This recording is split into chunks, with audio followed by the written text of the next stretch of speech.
اسألك سؤال يا برشمتي. اتفضلي اسألي. انت بتحبني ولا لا؟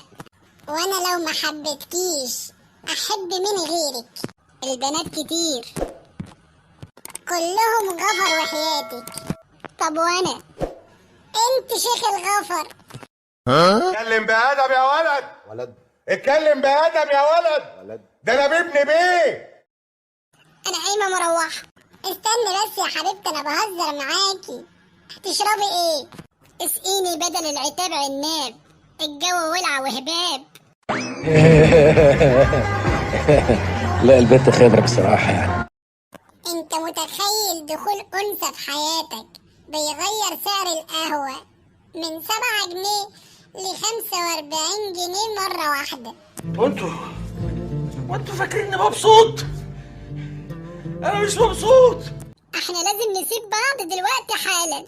ليه بس؟ ايه اللي حصل؟ ما احنا كنا حلوين. تخفيف احمال. هو في ايه؟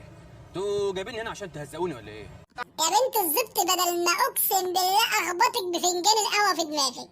قلت له اضرب يا ولد، اضرب يا ولد. خلاص يا حبيبي ما تزعلش.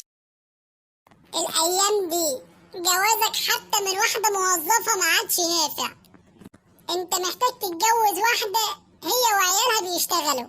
كيف انت يعني عاوز تبوظ شرع ربنا؟